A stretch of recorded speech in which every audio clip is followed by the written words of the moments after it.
I blabbed away most of the first half hour, so if you would please, tell us just a little bit about yourself. Actually, I have 3 children, still live in the same house where the last part of this story occurred, retired, and Mr. Entity has been gone 25 years now, and we've never heard another thing from him. Well, if you have 3 children, then that's what you do. Right, that's true. So this all occurred that long ago, Debbie, is that right? Yes, it did. It happened. It actually started before I was even in the scene. It happened. I married my husband in 1987. Right. And this actually started from what we can. The researchers that came to study it think it started back in 1980. Had to do with I'm sorry, I missed the year 1980 something. 1984. 1980. And it had to do with a Guatemalan housekeeper who practiced Santeria. Ah, yes.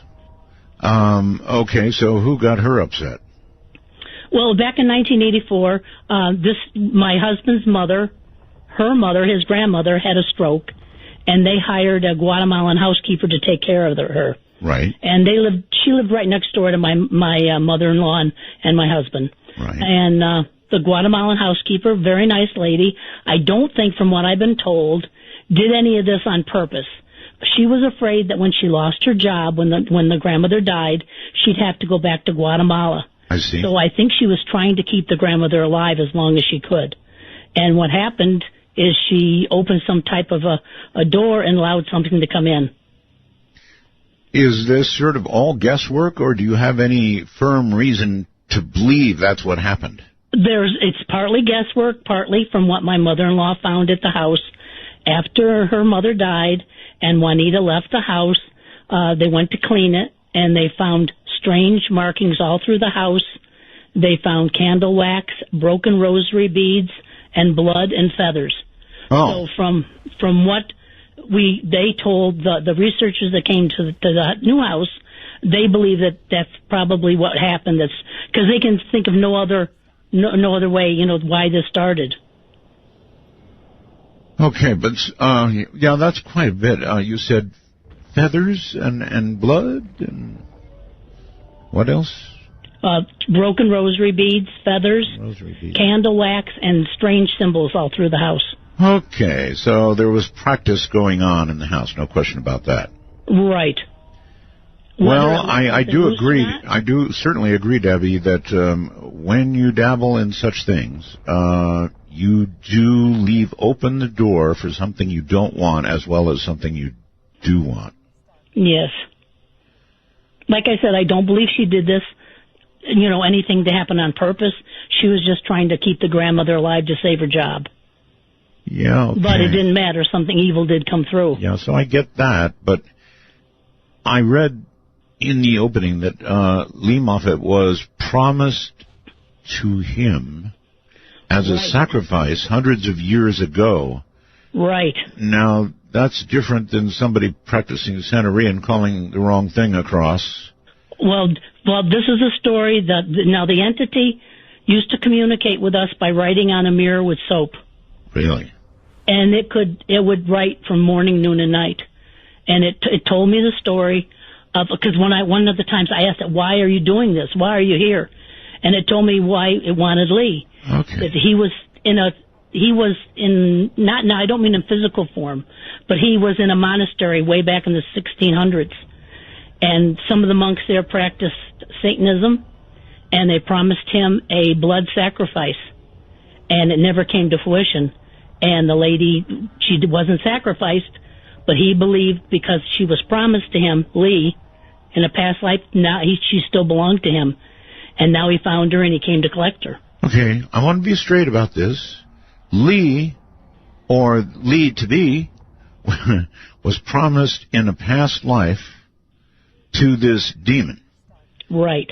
So it wasn't Lee per se, it was, I guess it was Lee. How could they know to promise Lee would be there that far ahead of time? I don't know. They promised her in that lifetime with the monks, they were going to sacrifice her, and something happened and she wasn't sacrificed. So he still believes she belonged. This is what the demon wrote to me. So he still believed that she belonged to him, and he came to collect her. Wow. So Lee came to collect her. You mean, I thought Lee was your husband, no?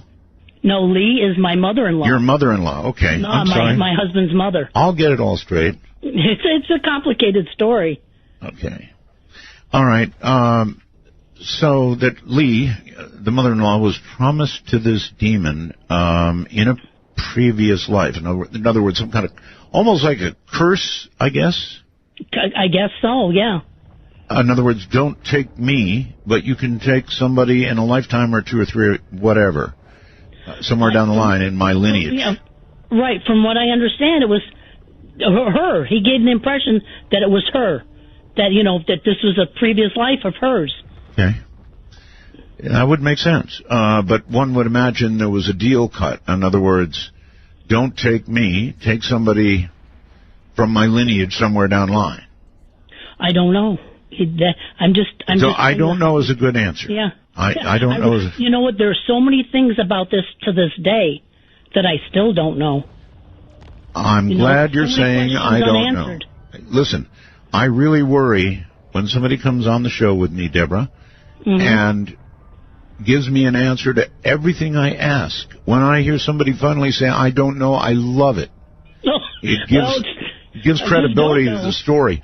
Usually you push hard enough and somebody says, well, the demon told me one night when I had a deep sleep, or something like that. In other words, they try to provide an answer to every single question you ask. And as an interviewer, I've learned that's not a good sign. So stand by. All right.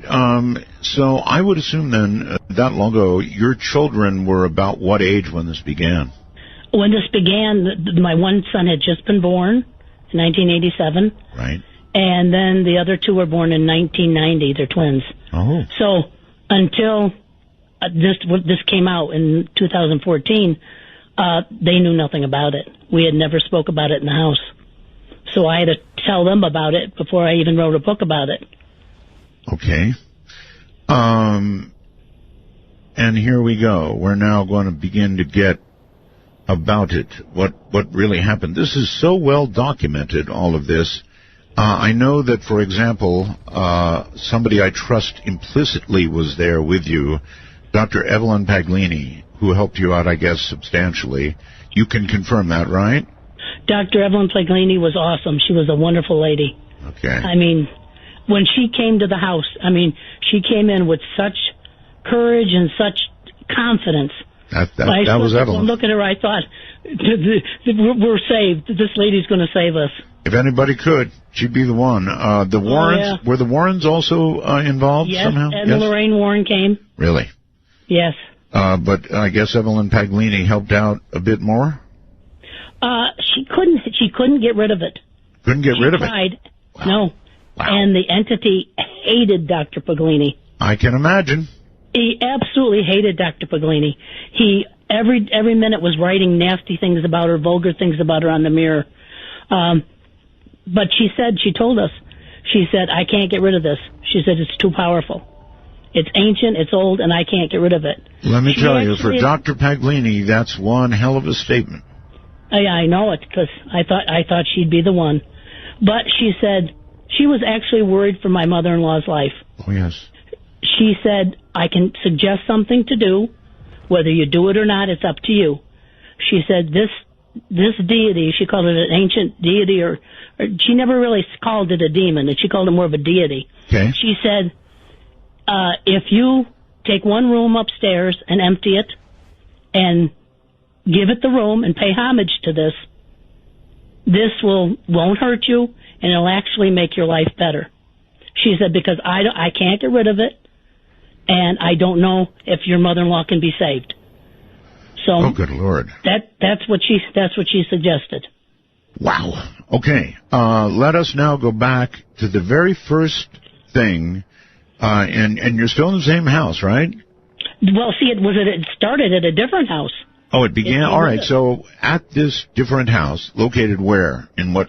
Where it very first started, it's in Rancho Cucamonga on Archibald and Arrow Highway, excuse me. I always thought there was something wrong with Rancho Cucamonga. I could never pin it down. And there were like 3 houses right on the corner, right there. And my mother-in-law and father-in-law owned the one in the middle. Her mother owned the one next to it, and my husband owned the one on the other side. All right. Well, the 3 houses were all connected. Let's deal with the house you were in. Was it limited to that house, by the way? No. And when all 3 houses were affected. Oh, my goodness. All right. Start with the first thing that ever happened. No, I can start with the first thing that happened that I can confirm because I actually saw it. Fair enough. Things that happened earlier, I never saw, so it's only hearsay. Fair enough. Thank you. What I actually witnessed, the first thing was ports. We had a tenant that moved into. My husband rented his house out. We lived with his mother and father. Right. He had a heart condition, and he just felt closer, felt safer living together. So we all lived together. Right. We rented out his house to a gentleman. He had a large sports collection, my husband. So he left one room in the house locked, and the gentleman had free run of the house, but he couldn't touch this room. Got it. We would go down periodically to check on the room. The very first thing that happened is we unlocked the door where his sports memorabilia were, and something had taken all the baseball bobbleheads off the wall and put them into the shape of a triangle on the floor. Oh my. All right. And, of course... And this is locked all the time, is that right? This was locked. We were the only ones with the key. But you automatically you don't think something's happening. We automatically thought the tenant did it. Well, that's just as bad. I mean, then you think you have somebody you can't trust. Right, but at least you can see that person, and you can deal with them. True. We confronted him. He said, I've never been in that room. I never touch it. I have a room like that in my house. There's nothing but very expensive, very complicated radios inside, and so nobody goes in there. Right. That's the way Bill felt about his sports collection. I fully understand. Mm-hmm. And so here are bobbleheads on the floor in a triangle. Right. We locked it back up, like I said, talked to the tenant. Well, he assured us he didn't touch it. Well, what could we say? We thought he did, but we said, well, don't do it again. Right. Within a week's time, my mother-in-law was very religious. Yes. Next to her bed, she had a stand with all types of religious statues on it. One morning, she wakes up, and on the statue of Jesus is a pair of men's briefs. Bad. Out of nowhere. Of course, she thought one of us was playing a joke. You know, what are you doing? None of us could figure out how it got there. At that time, none of us even understood what an apport was. Well, look, even I don't know what it is. What is it? It's something that moves, something like an object that moves without anyone physically moving it. Right. Okay. Well, here's what I think. There's almost nobody, regardless of their religion, who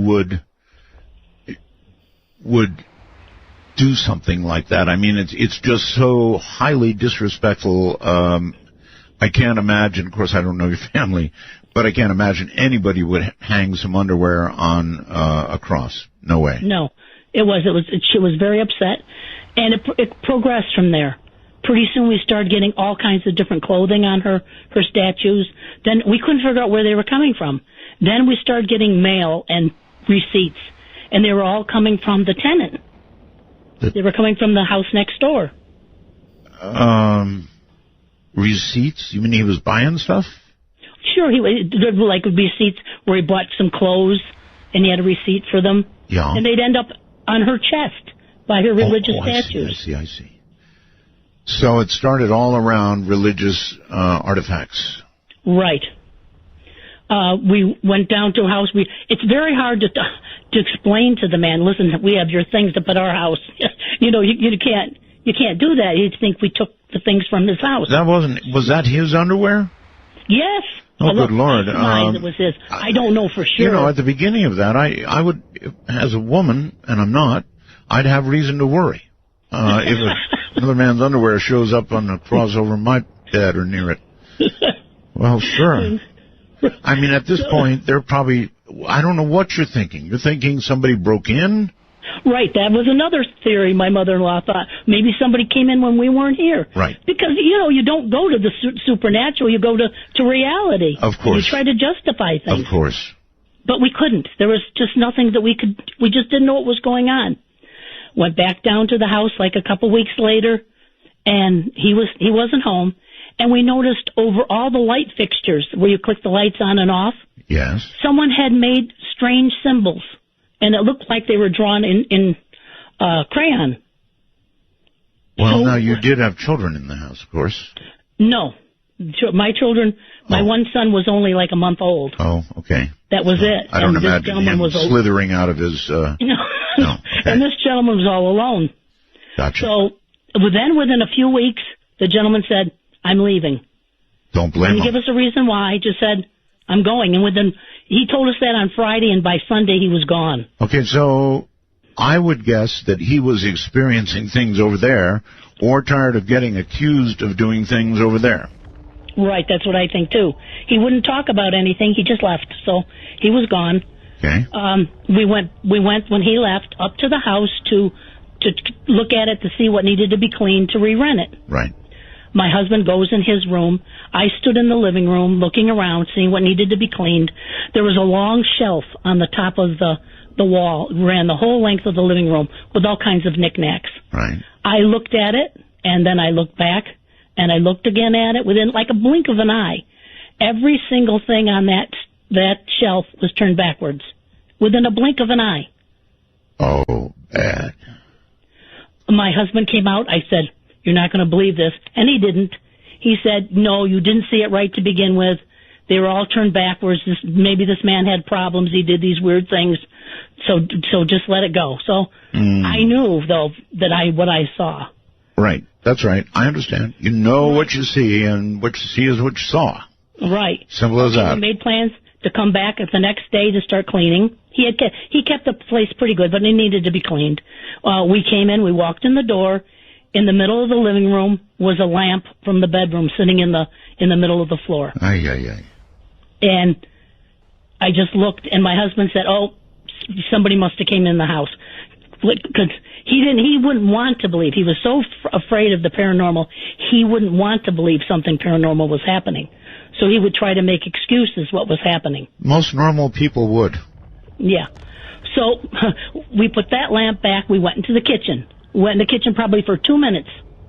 Came back into the living room, and the furniture from the dining room was stacked up in the living room. Good Lord. Within 2 minutes, and we didn't hear a thing. Okay, at this point, I wonder what you were thinking, and I wonder what your husband was thinking. Two completely opposite things. I looked at it as something, at the time, I wasn't familiar with anything paranormal. I had never been frightened in my life by it. Right. I looked at this as something absolutely fascinating. Look what was happening. It was like my mind was going in circles trying to figure out what was going on. My husband's first instinct was, let's get out of here. Let's go. Let's hurry. Let's get out. But I wanted to try to understand what was going on. You and I, Debbie, have different ideas of what's interesting. And by that I mean, for example, this star out there that could be aliens. That's interesting. A room full of furniture moving itself, I run like hell. My husband also. Feel free to it was like I just couldn't understand it, and it was fascinating to me. I put the furniture back. He left. He stood outside the door. He didn't want to be in the house. Don't blame him a bit. But, the feeling in the house, there was nothing nasty feeling in the house. Do you know what I mean? The house didn't feel like an evil presence or something threatening. It was like this, and it became almost like a game. When I'd go up there to clean, I would go into a room and I'd say, if there's something here, move something. Yeah. When I was cleaning, and I'd come back and something would be moved. So it almost became like this game where, it gets you, like it grabs you, look what I can do. Debbie, a game is Candy Crush. What you're describing is no game, but I guess you were playing. Really, because to me, it wasn't frightening. It was amazing at that time. Okay. I've got to give you props for a steel spine that I don't have. I'd have been so out of there like your husband. Boy. So this went on how long? Now, this went on probably for another week, and then everything just stopped. Oh. It just stopped. It was like nothing happened. We went back to the house. Nothing was moving. Everything just went right back to normal. Okay. So the next month we decided, everything's back to normal now. Maybe this gentleman, left something, he dabbled or did something, left something wrong, and everything's gone now, so we're okay. Uh-huh. So we decided to re-rent it out. Right. Now, during this time, the neighbor on the other side that we rented out, the grandmother's house, had talked to my husband and said, did someone die in this house? Which no one had. And my husband told him no. But he evidently had been playing with a Ouija board. And he said he contacted something on a Ouija board. Oh, brother. And he wanted to know if anyone died in the house. My husband said no, didn't want anything more to do with it because he didn't want to even talk about it. So this neighbor wanted to know if anybody had died because he had been playing with a Ouija board. And had contacted someone. Okay. And I presume stuff began to happen to him. We don't know. He never said a word. But one strange thing that happened, his son, he was like 20, 21 years old, yes, moved in with him. We saw his son. This was a strange thing. We saw his son, my mother-in-law, walk by the house. She was walking her dog, and his son was in the backyard, and he was digging holes and planting trees, but he wasn't planting trees like planting trees. He was planting them upside down.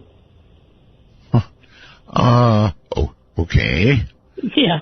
So she was going to talk to him. She said when she looked at him, he just stared at her and just stared, and she got frightened, and she left him alone. She said she didn't care if he was planting trees upside down. She just left. I get that. So things were happening on both sides, and then everything stopped. It was like it just stopped. So we thought, well, okay, everything's okay now. So did somebody go out there and plant the trees correctly, or did they stand forever looking silly? No, they died, and they were all just thrown away. That figures. Eventually, because within a month or so after that, the tenant died. Okay. Monty, his name was. He died. Okay. And his son moved out, so that house was empty. Did he die a natural death, might I ask? He died congestive heart failure, which is funny because it seems like everybody connected with this died of congestive heart failure. How are you feeling? I feel fine. My husband died of congestive heart failure. His mother died of congestive heart failure. His father died of congestive heart failure. His uncle that lived in the house next door died of congestive heart failure. Wow. So it seems to be something that runs through that. Apparently. Yeah. So we rented out the house again where the tenant was with the bobbleheads. We rented that out again because everything was quiet. Sure. And like I said, there was nothing threatening that happened. So I didn't feel frightened in any way. My mother-in-law and my husband, on the other hand, they were still frightened of this. Did you disclose to this new... Yes. You did? My husband said, this house may be haunted. And they laughed. It was like, back then it was like 1987. It wasn't like today when people are more open-minded and they understand more about what's really happening out there. Back then it was more of a joke. This is a haunted house. Yeah. So they moved in. It was a younger woman and an older gentleman. They weren't married, but they lived together. The lady was very kind. We lived next door. I would talk periodically with her when I went out in the yard. She was a nice lady. Then I noticed that I didn't see her very much. Oh. And then I see her in the front yard, and she looks like someone had beaten her up. And I confronted her. I said, "Are you okay? What happened?" And she told me that since they moved in the house... Hold it right there. Hold it. That's a great one. Hold it right there. We've got a break. It's the long one I told you about.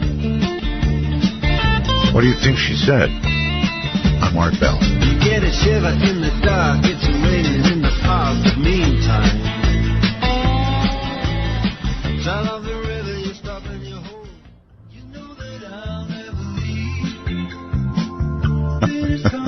Hi, everybody. I'm Art Bell. This is Midnight in the Desert. I am interviewing Deborah Moffitt, and I want to give you a warning that what's coming up is going to be really frightening stuff. If you have a weak heart, take care. perhaps it's not for the kids. So the first part has been sort of, I don't know, light, kind of scary for me in a way, but not the heavy-duty stuff that's coming. Here once again is Deborah Moffitt. Deborah, welcome back. So the neighbor was there looking as though she'd been pummeled. Right. And you asked her. And she said, she told me ever since they moved into the house that her boyfriend had become hostile. She said she didn't know what had happened to him. I told her, she had to get away from him. She said, don't worry, I can take care of myself. And that was the last time I ever saw her. Within a week, everything was quiet, but I didn't see Michelle. Another week went by, no Michelle. I saw him out in the front yard. I said, how's Michelle? I haven't seen her in a while. He said Michelle left. And I thought Michelle left. That was the last I heard about it. Within the month, he moved out. He just said he had to leave, no problem. He just was leaving. We went up there to clean the house, and it was spotless. I mean, it was bleached. It was cleaned. There wasn't a bit of dust anywhere. The only thing missing was a rug. It was like a throw rug, big throw rug. Suspicious. Did anybody check out under the upside-down trees? Dead trees. No. So we decided, we just locked it up. We didn't know. By this time, my husband, my father-in-law, myself, and my mother-in-law had decided we were going to sell the properties and move to a new house, a bigger house, and live together. So we were thinking, we won't rent anything out anymore. When Monty died, we didn't rent the other house out. When this tenant left, we weren't going to rent this one out again. Okay. After he left, about a week or so, maybe 2 weeks later, someone was knocking at that door. I was in the front yard. I yelled over, he doesn't live there anymore. He asked me, well, do you know where he is? I said, no. He said, did you hear what happened to Michelle? And I said, no, I haven't heard anything about Michelle.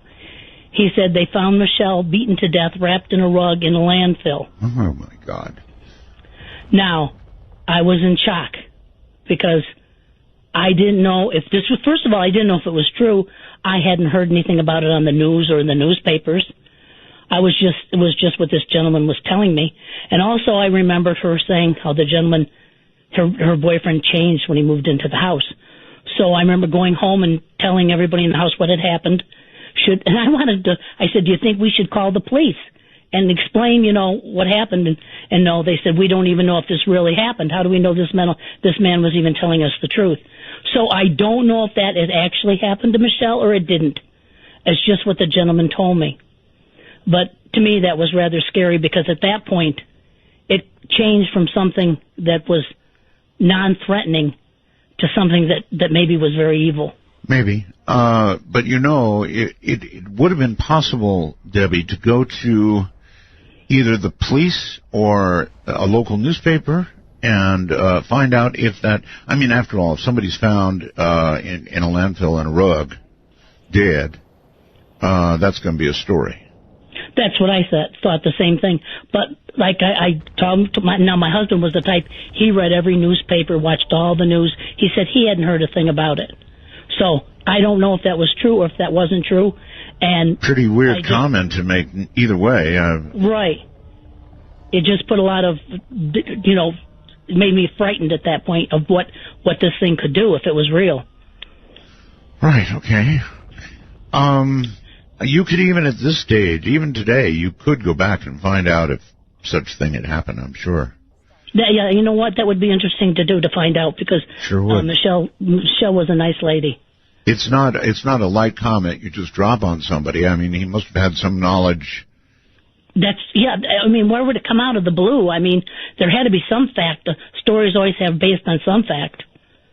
Or if made up. Why would somebody make up a comment like that? Good God. Yes. Found dead, wrapped in a rug. Okay. All right. Continue.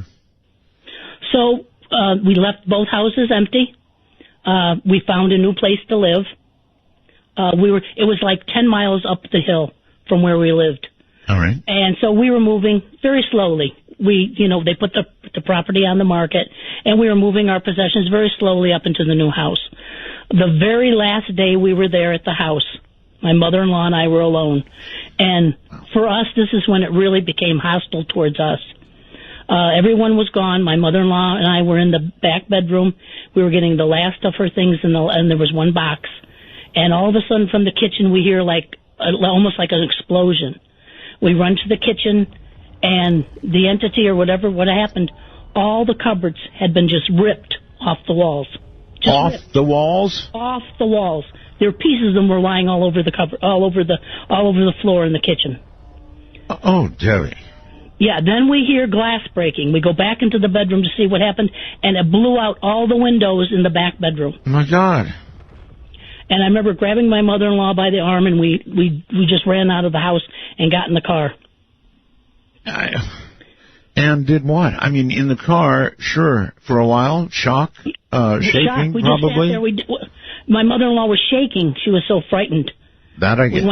We went back home when we were up at the new house, and thank God for a small time, everything was quiet. Nothing happened. It was like we found our safe haven. We were okay. At least that's what we thought. But it didn't turn out that way. We were here for like 3 weeks, and then a thing that anybody else would experience, they would just ignore it, happened. A picture was turned backwards. And it was like a bell went off in my head. It was like, here we go again. It's with us. So it came with us from. We thought we got rid of it by moving, but it didn't. It came with us. Yeah. Okay. So here we go again. So it wasn't the house. It was you, or it was your mother-in-law. It was my mother-in-law. Now, by this time, my husband and I were trying to talk. My mother-in-law, she was the one that was against telling anybody what was going on or trying to find somebody to help us. Because she said people will think we're crazy, or she had it in her head, if things like this happen to us, we must be evil and we're getting punished for something. We couldn't make her understand, this is something's happening, we need help. So from this point on, we became very isolated. We started to look for help, but we became isolated. We weren't allowed to talk to anybody about what was going on. What do you mean? What do you mean you weren't allowed? My mother-in-law would go into hysterics. She wouldn't want anybody to know what was happening to us. I see. Okay. So we just kind of kept it to ourselves. And then then the entity started to isolate us even more. He would go where we went, and he would make it so uncomfortable where we went, we would stop going places. Like we couldn't invite someone to the house, so we would go to visit them at their house. Yes. But the entity would do something, like we went to this gentleman's house. It was a friend of my husband and my mother-in-law's. And when we came home, on our kitchen table was the gentleman's wallet. Now, we were just at his house. How can we explain to this gentleman why we have his wallet? Very carefully. So it did things like that to make us so uncomfortable that we kind of isolated ourselves from everyone. And by this time, we finally got my mother-in-law to try to allow us to go and try to find help, to tell people what was going on. What kind of help? First of all, we went to a psychologist right here in Rancho Cucamonga, because I remember my mother-in-law was contacting the church at the time to try to get a priest to come to the house, and we decided to go to a psychologist to see if any one of us was causing this. So we went to a psychologist. Gee, they wouldn't be the ones to really be able to pin this sort of thing down, would they? No, not really, but my mother-in-law said we need to go find out if one of us is causing this. Okay. So we went to the psychologist, explained the whole situation. He was dubious at first. The more we explained to him, the more he started to believe. Finally, he said, I can't help you. He said, you need to go to a parapsychologist, or you need to get in touch with a church or some kind of institution that studies this kind of things. I can't do anything to help you. So that was the first avenue. Probably gave you a referral slip and $200 bill. It was a big bill. So my mother-in-law contacted the local church. She was been very religious. She had stopped going to church actually when her mother died. Her mother and her used to go to church together. So when her mother died, she stopped going to church. But she was still a very religious woman. Right. She contacted the church. The priest agreed to come to the house. He came to the house. It was an older gentleman. He walked in the house. He walked into the foyer, and he wouldn't move from there. He was supposed to go through the whole house and bless the house. He said, no, I don't have to. I can do it here. He took out his holy water and he made the sign of the cross in the hallway. And he said, okay, it's blessed. And my mother-in-law said, aren't you supposed to go to every room and do this? He said, no, this is good enough. I have to leave. So then my mother-in-law decided she would try to explain to him what was going on. And he didn't want to hear it. He looked at me and said, ladies, when they get this age, they get a little crazy. I got to get out of here. And he just ran out of the house and jumped into his car. So the way you're telling the story, it sounds like he felt whatever it was, either was lazy or felt whatever it was and said, I'm out of here. That's what I think it was, because he looked frightened. It wasn't like, he was too old to do it. It was just like he just wanted to leave. He wasn't comfortable. Okay. This is sounding more serious all the time. Okay, so he tossed the holy water, said the words, split. Now, at this point, I'm sure you're hoping that did the trick anyway. I was very doubtful that just that was going to affect this. But my mother-in-law was crushed because she thought the church would help her. So this really was a blow to her. From about this time, the entity started to focus all its negativity towards my mother-in-law. Right. Now, it made my mother-in-law's life hell. It destroyed her clothing. It would take one shoe, so she'd have a pair of shoes, but they'd be from different pairs of shoes.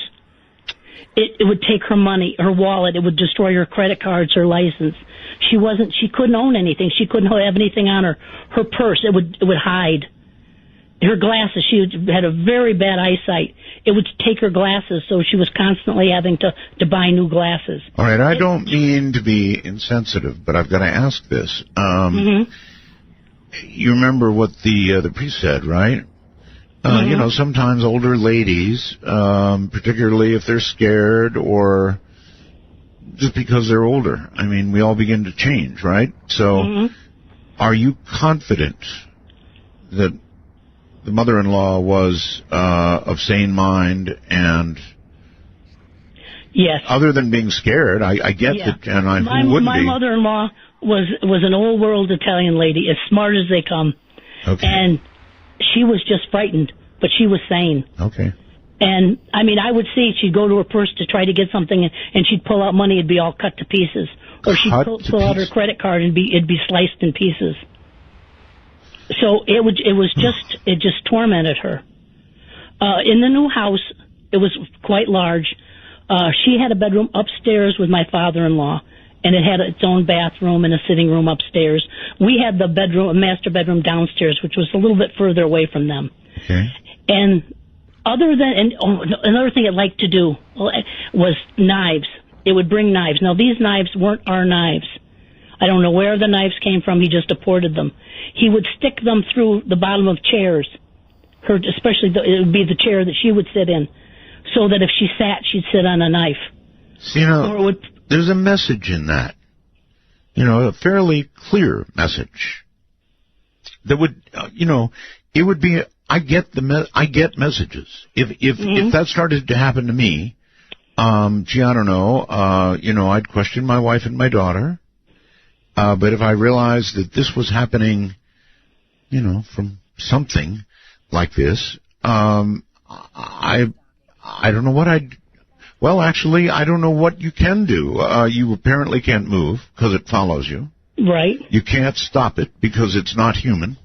Right. We can't even see it to defend yourself. What do you do? Yeah. And it progressively got worse.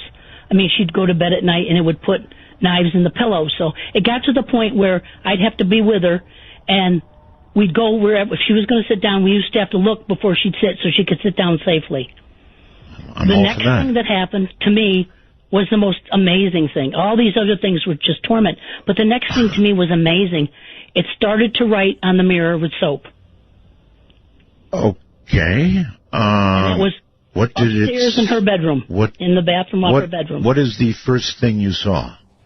The first thing it said was, I think it was, talk to me. Really? Yes. And then I remember my father-in-law, when it first happened, she was upstairs alone. So, when she called me up, she said, you have to see this. I left the room, I came back in, and this was on the mirror. Everyone else was downstairs, so it just was her upstairs. So when we all came upstairs to look at it, to see what was going on, immediately the first thing you think of is one of us wrote it. Sure. Because I never even heard of ghosts or demons writing on things and actually communicating with you. I never heard of that. Well, it was in her room, so you would think she wrote it, right? Right. So what we did first, we examined it, and I found out that it was soap. And so we cleaned it. We cleaned the mirror. Right. And we walked outside the bathroom. We were the only people in the house. There's only one door to the bathroom. The four of us stood outside the door. And I remember we talked. We said, if we go back in and there's writing, then we know none of us are doing this. We opened the door. We went back in. Right. And there was writing on the mirror. Oh, my God. So we knew then no one else could be in the little bathroom. No one else could get in the bathroom. We were in front of the door. And the four of us were right together. Perfect. So we knew all right, so, something was happening. all right, so this time, what did it say? It started saying it didn't want us to go in the attic. Don't go in the attic. Right. It didn't want us to go into the attic. It started to pretend. Now, when it wrote, it would write all the time. It pretended to be my mother-in-law's dead sister. My mother-in-law had a nickname when she was a child that only her one sister called her. Yes. It was Nini. Right. And the entity wrote on the mirror, Nini, don't go near the attic. Sound advice, in my opinion. So it didn't want us in the attic. It would say things, there's a bad wire, there's going to be a fire, stay away from it. It wasn't saying to us, if it was her sister, have someone check out your attic, there's a bad wire in it, I don't want you guys to get hurt. It was saying us stay out of the attic. So it didn't want us in the attic. Well, I'm impressed that there were four of you who, after immediately cleaning this mirror, went back in and then saw it. Okay, so that eliminates any other possibility. It did. Yeah. At that point, we knew it wasn't one of us, and no one else could get in there. All right, so usually, when there's a button and it says, don't press this button, everybody does. They press the button. So it didn't want you to go in the attic. And, oh, my God, there's a mouse crawling across my table. I'm serious. Excuse me for a moment. Okay. I'm going to see if I can... My God, what is a mouse doing here? I wonder if it's your influence. I'm going to see if I can get a picture of this. Hold on. What in the world is a mouse doing in my studio? It's funny because we were infested by rats for 2 weeks. Yeah. Hold tight. Oh, now he's gone. Darn it. All right, where'd you go? I was just set to take a pee. He was just sitting right there.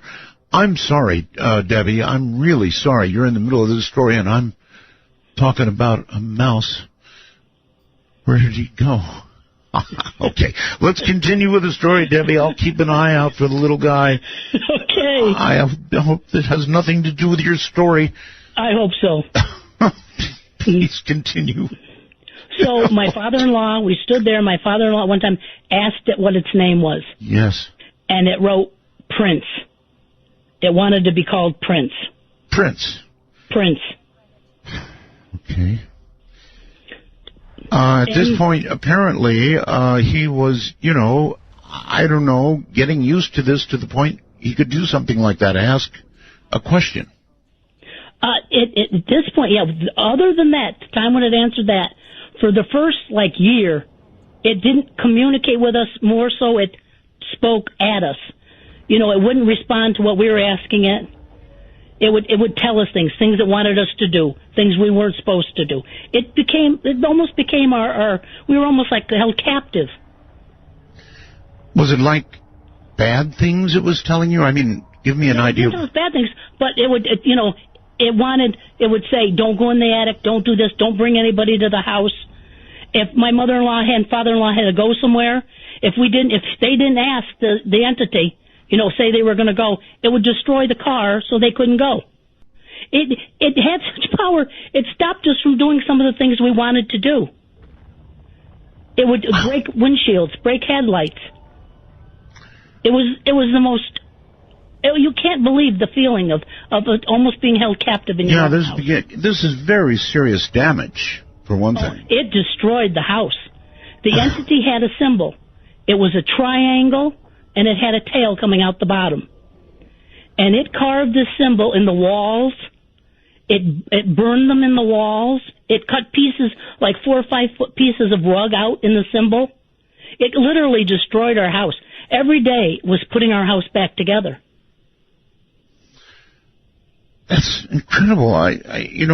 How do you go on living with something like that? Now, I guess at this point you knew it was with you, not just the house, so it wouldn't make any difference to move. It was with us. No matter we went, like I said, we'd go out to dinner, we'd come home, on the kitchen table would be the name tag from the lady that waited on us. One time we went out to dinner, and my mother-in-law looked down at her plate, and her meat, it had like someone had taken a big bite out of her meat. Yeah. So where we went, it went. Well, that sure takes the fun out of a night out. Yeah. Okay, so there had no way to get rid of this thing.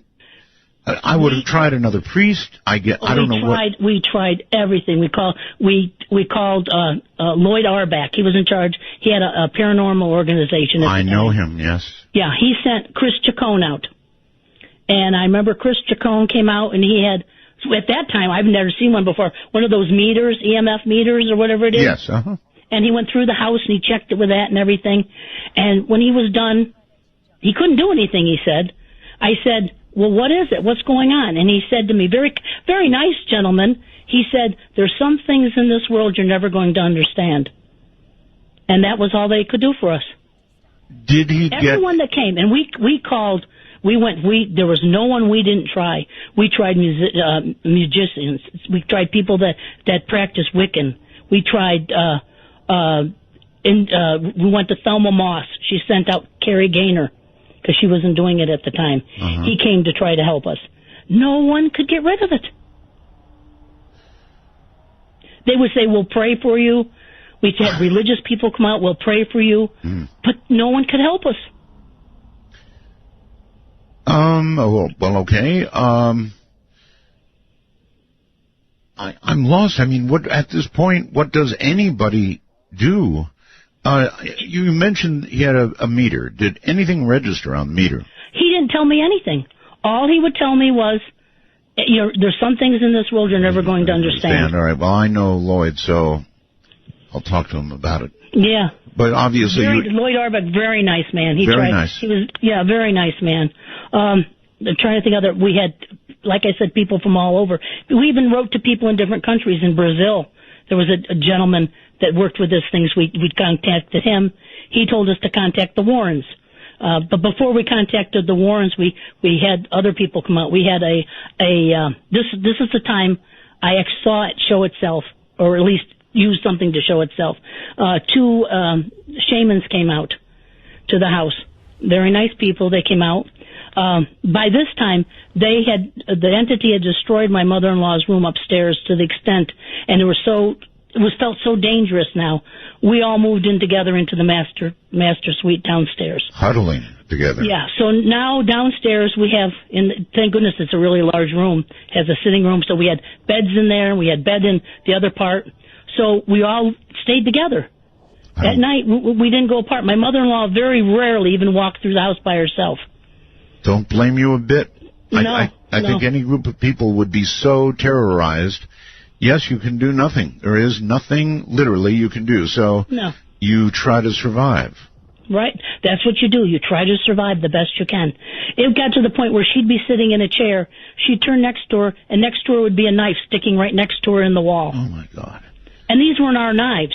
We ended up with a box of knives, a big box of knives that weren't our knives that we just threw away. Really? He just supported them here.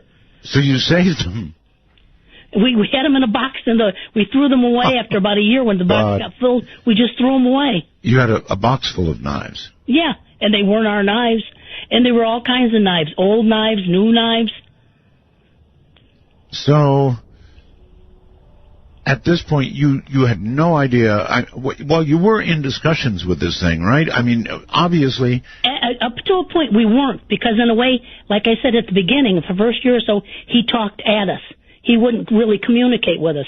Later on, he started communicating with me. But at this point, he wasn't.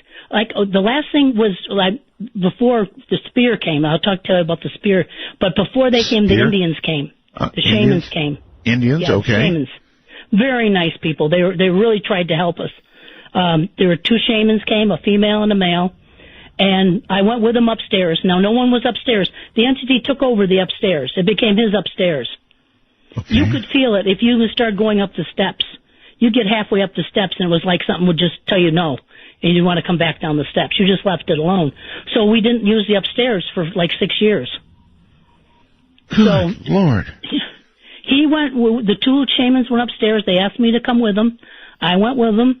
They did a ritual. They had, I remember, feathers, and they were putting sage, I think, all through the rooms and chanting. They opened up the door, which is right at the top of the steps that goes into the attic. They opened up the door, and they would blow the sage in. And as they would blow the sage in, a second later, something would blow it back out. And so their reaction? Yeah, you could see the smoke go in, then you could see something blow it out again. And their reaction to that? They said, we have to go into that room. Okay. So they went into the attic. I stood right at the doorway so I could be right there seeing what was going on. Now, the attic had a pink insulation around the walls. And he told me he was going to confront this and make it show itself. I stood right there and watched this happen. And it's something I'll remember to my dying day. As I watched, the pink installation came off the sides of the wall and formed into a gigantic head. It was like a 5-foot head hanging from a rafter. And it was just a head, that was all. And I only saw the side view of it. I didn't see the front. And it had a huge chin and a large nose, and on the side of its head, instead of an ear, it had a circular horn that started there and made a circle and went up and over the top of its head into a big horn. How are you taking this, Debbie? Even the unaverage person could not take this kind of stuff happening. You know, this is the truth. I don't know why, but from the very beginning, I was not frightened of this. It was almost like one of us in the house had to be the strong one. My husband couldn't. He had a bad heart. My father-in-law wasn't a good person. My mother-in-law was weak, and I had a child. Someone had to defend the family, and it was left to me. So that was it. All right, Deborah Moffitt, hold on. The head part, that would have been over the top. Way, way, way over the top for me. I'm Art Bell. This is Midnight in the Desert. Tell you all about the mouse in a moment. Unbelievable. Absolutely unbelievable. I want to take a second because I've never had anything like this happen before. Now, I'm telling you, you heard me when it happened.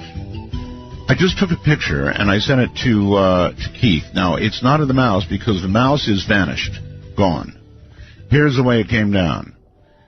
And it's just too weird. I mean, on my right, literally, on my right is a Denon CD player, right? And above that, I've got a special Denon machine that plays Keith's voice. I've got the evil Keith on my mind. Will play Ross's voice. Feel free to. You know, like that. When I hit a button. That's where the mouse was standing. Now, that's directly in front of me, right next to me. And this mouse is sitting there, eyes open, looking at me, curious, or something. I mean, why would a mouse get that close to a human and then just sit there and stare? I turned to my left to get my camera, and, you know, I started to open the camera app, and I turned back around and it was gone. That was freaky. Let me tell you, that was freaky.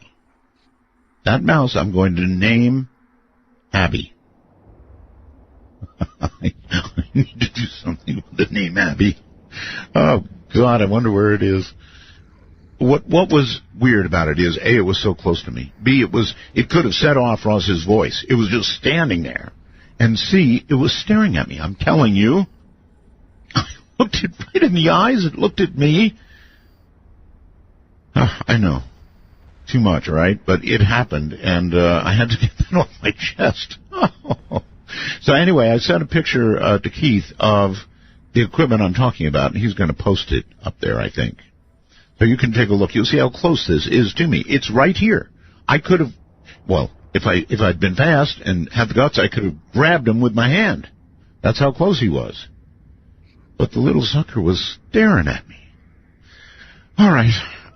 Gathering back together. It's just weird. It's weird that it happens when I'm getting a story like this from Debbie. Hey, Debbie. Yes. I mean, that's almost impossible. There's, a mouse. They're pretty, timid. Timid and scattered. This guy was, I could have grabbed him with my hand. That's how close he was, and just staring at me. Weird. Okay. Yeah. Anyway, back to your weirdness. So, this thing is ruining your life. It's ruining your house. Literally destroying your house. It's putting knives hither and yon in places where you might sit. God, that awful thought. And there's no help to be had, no matter who you see. We tried everything. It got to the point where my mother-in-law was becoming distraught, which you couldn't blame her. She had no life. She couldn't even have money to do anything. Right. I believe that this entity, whatever it was, and I still to this day don't really know what it was, I don't think it had the power to actually kill her. I think it wanted her to commit suicide. And that was trying to drive her to suicide. Because with the power it had, I can't believe it couldn't just snap her neck if it wanted to. That's a very good point. A very good point. It seems like it was trying to either scare her to death, or, as you point out, have her take her own life. Right. Now, when they moved down to downstairs with us in the master bedroom, and the entity no longer wrote upstairs because no one was up there to see it. Right. It started writing in the guest bathroom downstairs. So it moved from upstairs to downstairs, not living, but writing. Right. So that's where it did all its writing. And it wouldn't write a little bit. It would write morning, noon, and night, constantly writing. Examples, please, of what it said. It would, like I said, at first it would tell us what to do.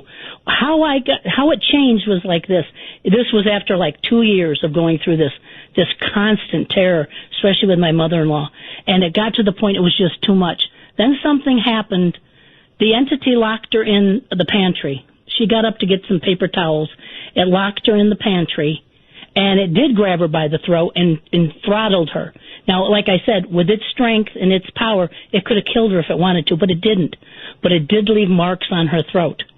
At that time, it just got to the point where I felt so helpless. Because what can you do? I was trying to protect her the best I could, but how can you fight at something you can't see? So I went into the mirror at this time. I was very angry with the entity. And I confronted it, and I told it, I said, listen, I'm going to treat you with respect. You'll treat me with respect. You're not to touch my child, my husband, or my mother-in-law, Lee. And I left the bathroom to see what it was going to say. A minute later, I walked back in, and it wrote on the mirror, I will not touch the child. I will not touch your husband, but Lee belongs to me. That's when it told me, when I asked it why, that's when it wrote the story of what happened in the past and why she belonged to him. Well, wait a minute. It wrote the whole story? Yes. It took an hour. I would go in, he'd write on the mirror, I'd erase it, I'd go back out, come back in. He told the whole story. Huh, Debbie, I don't get how you held up through this. You know what? It's because I didn't have a choice. Well, what can I do? Yeah, I do get that. I guess I get that. But when I say held up, I meant psychologically held up. How did you, not go bonkers? Because I was so worried about everybody else and making sure they were safe. and trying to appease the entity at the same time. Because I found out from that time on, that's when I started calling the entity Mr. Entity. I wouldn't call it Prince because I wouldn't give it that power over me to call it Prince because that's what it wanted. So I couldn't call it Entity. So I just called it, I told it I'd treat it with respect, and it sounds silly, but I started calling it Mr. Entity. From that time on, I referred to him as Mr. Entity, and he would call me Debbie. And from that time on, instead of talking at us, he started to actually communicate with me. He would write to me on the mirror. Did you get any photographs of all this? This is funny. When it first started, we'd had one researcher come and he would say, now take pictures of everything that happens and document everything so that you can show the next researcher or you can show me what's happening. Yes. So we would. It'd write on the mirror, we write it in a book, and we try to take pictures. Now, some of the pictures aren't great because you have to remember back at that time, it wasn't the digital camera where you could see if you took a good picture. Right. And taking pictures of a mirror, you got a lot of glare. Right. Right, I get that, but you did. Okay. You did take pictures. During this whole, 6-year period, we must have taken 1,000 pictures. Okay. Right? But this is what would happen. The next researcher that would come would say to us, now, you got to get rid of all these pictures. You got to get rid of all this documentation because you're keeping it here. You're acknowledging it and you're making it stay. So throw all this away. So it was a constant taking pictures, throwing them away, taking pictures, throwing them away. So luckily, my husband, who was a hoarder, he would not throw them all away. He had a box, which I didn't know about until he died. He would take some of the pictures and he'd throw them all the time in the box.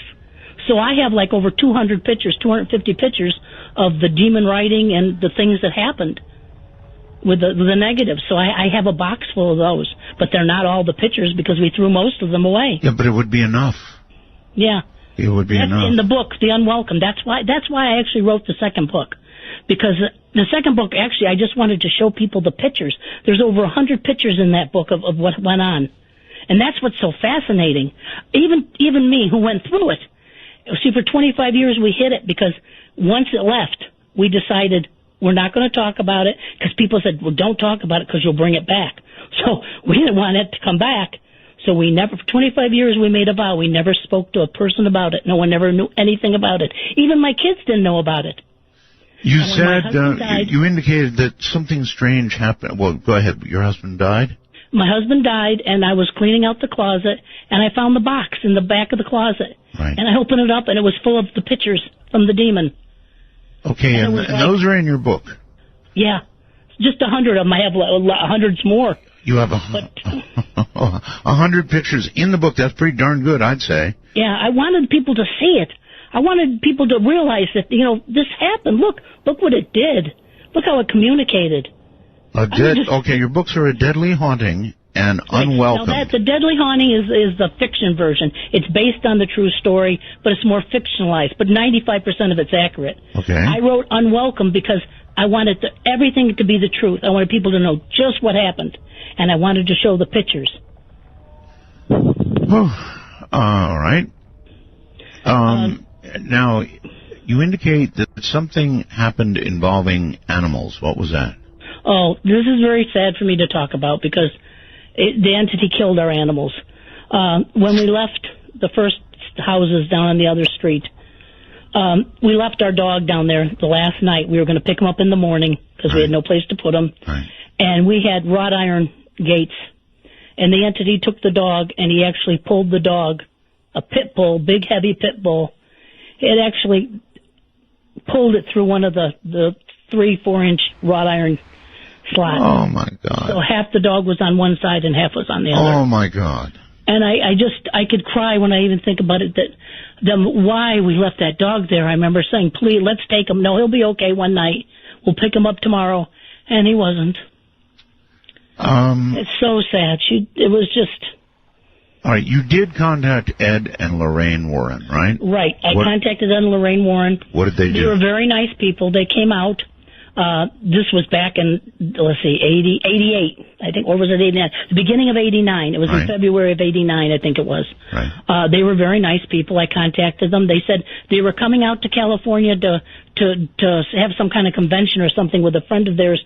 I think his name was Chuck Moses from Los Angeles.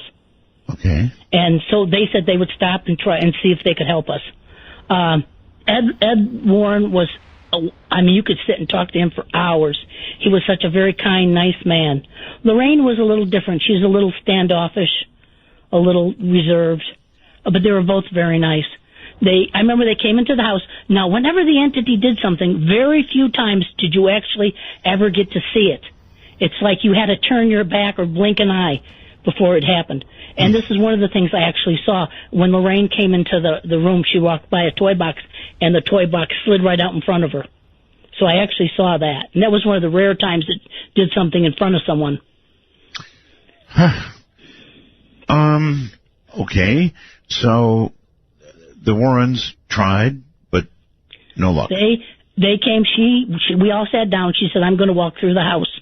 She walked through the house. She came back down. She was rather pale. And I remember she looked at us and said, this demon is the most powerful, ancient, evil demon I have ever experienced.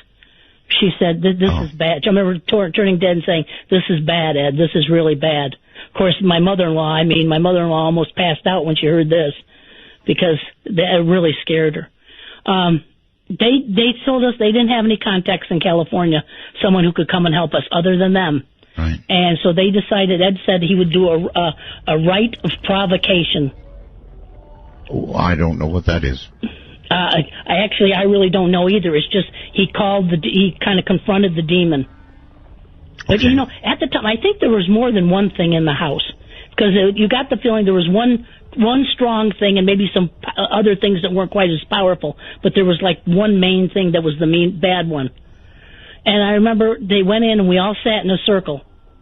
And at the time we had a researcher staying with us whose name was Gary, who was brought to us by a friend who became a good friend of ours, Brian Hurst.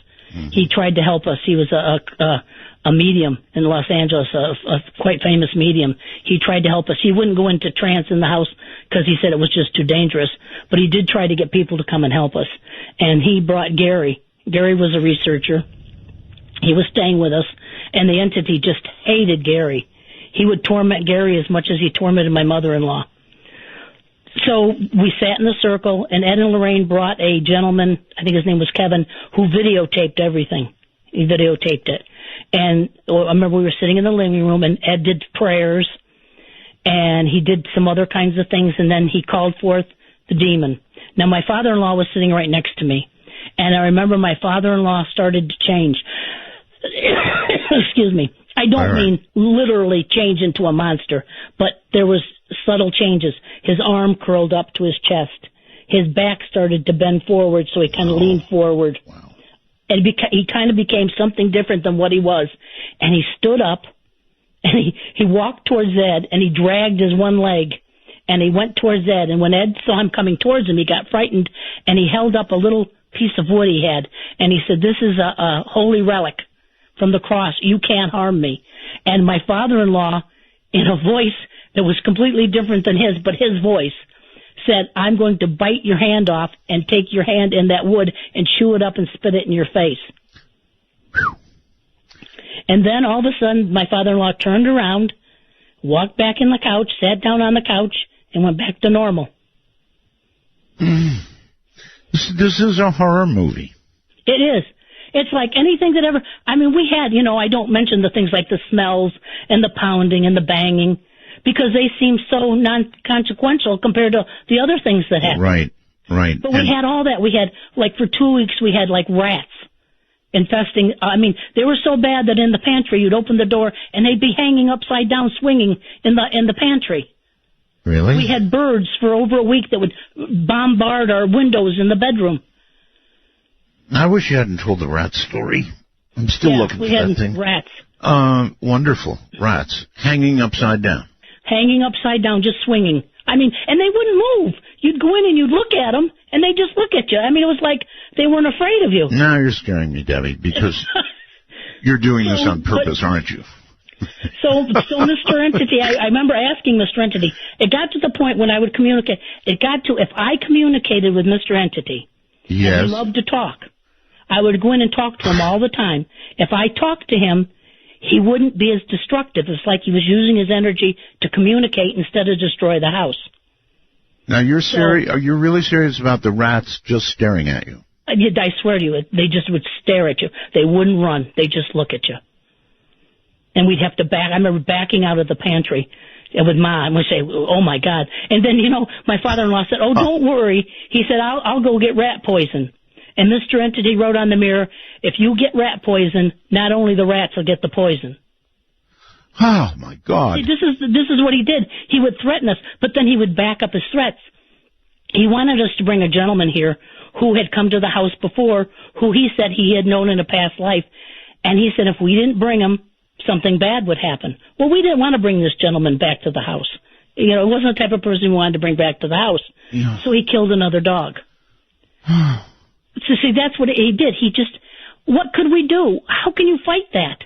You can't fight something you can't see. There was no one to help us. It was just a matter of surviving. Our life became so bizarre. It was like what was abnormal to someone else would be normal to us. Getting up, looking for knives, pulling knives out of the wall. I mean, we got to the point where we would just do it. It's like it wouldn't frighten us anymore because it became so part of our life. Well, now you're starting to scare me a little bit. Here I am listening to your story. I'm 70 years old, Debbie. Mm-hmm. 70. A mouse does not come up 2 feet away from you, and that's how close this mouse was. I took a photograph, by the way, and sent it to Keith. So if you want to see how close it is to me, it's the device that allows me to play Ross Mitchell. This mouse, if he had put his foot forward just a hair, would have set off one of those and played Ross Mitchell. Mm-hmm. That's how close it was. But what got to me was a little guy sat there and just stared at me. Right. It's like they're not afraid of you. It's like they're almost just staring you down.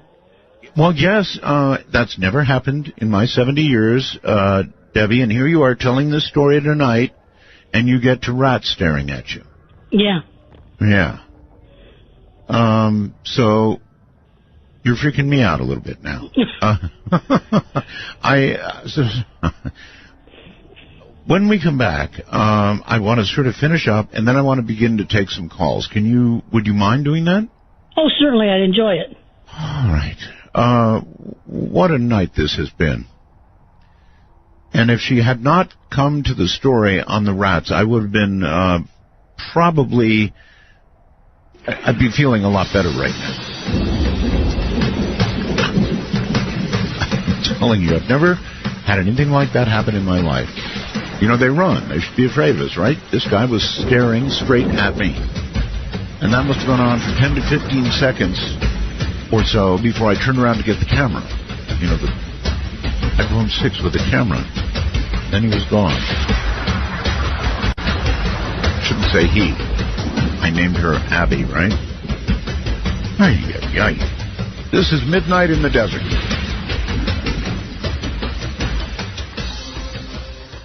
Cheers to the person who said, why don't we name that mouse Abby Normal? Yeah, thanks a lot. All right. My guest is staring rats. God, Deborah Moffitt. So, if you have questions for her, and I can imagine you would, I certainly do. And incidentally, you can go to my website, not only seeing a picture of where that mouse was, it's the little device with all the little white buttons. That's where the mouse was. And also, you can see some pictures that Deborah took. So, for all those reasons, go to my website now and click on a picture of my guest, Deborah Moffitt, and follow the links. Apparently, it'll go over to her website. There may be some pictures on my website. I'm not really sure. We're about to go to the phones, and I really do want your help in asking questions. This is a very, very long-term, significant haunting case. Or demon case. I guess a demon case, right? Okay, Debbie, this is such an incredible, incredible story in every way I can think of. You then called, and you sort of gave us a story, Dr. Paglini. And a lot of people on this show have a lot of respect for Dr. Paglini, the late, great Dr. Paglini. Well, like I said, she was just awesome. She I really had her on was. the show many times. Yeah, I And really here's like what I'll Dr. tell Paglini. you. I had all kinds of seers on the show, Debbie. I had, all kinds of psychics and people like that trying to predict the future. Nobody even came close to being as accurate as Dr. Paglini. It was bizarre how accurate she was. So if she couldn't do it, I guess nothing could do it, and she did say she couldn't get this thing out, but she felt it. Right. Well, like I said, when she came here, tried to get rid of it, then she called up later, like within a week's time or so, and she had my father-in-law write things on the mirror for her. And she wrote Dr. Paglini, blank, blank, and at the bottom of the one thing she had my father write, God protects us. And Mr. Entity crossed off God and put Prince protects us. All right, there must have been a way that you finally got rid of this thing. What did you do? First, let me tell you about the spear, because that is so... Oh, that's right, the spear. Oh, God, so yes, amazing. The spear. That's something I still have today. One night, my father-in-law jumps out of bed, and he said, like something had touched him. And it was like 3 a.m. We go over to his bed, and in his bed, he picks up a spearhead. It's about, 17 inches long. It's made of iron, some type of metal, looks like iron, and it's hand-forged. It's really old. And Mr. Entity writes on the mirror that he wants a blood sacrifice. And provides the spear. And the spear must be used. He wanted my father-in-law to use the spear on my mother-in-law because he had to have blood for his ritual. Okay. So the next day, I remember I took possession of the spear because I know if I had it, Mr. Entity never touched anything that belonged to me. For some reason, I think he respected me. Apparently. He just stayed away from me. If I was with my mother-in-law, he wouldn't harm her. If I was away from her, he harmed her. If I had something that belonged to me, it wasn't touched. I took the spear and I put it away because I knew if I had it, Mr. Entity couldn't have it. We took it to the next day to the Los Angeles History Museum, to see if we could have it identified. Right. And? The gentleman there, we got to go in the back with all the tables, and the gentleman came out and told us, he looked at it, and he told us it was a spearhead from the Belgian Congo area. Really? It was over 200 years old. Really? And he said it looked like it was brand new. He couldn't understand it because it looked so new, like it was just made.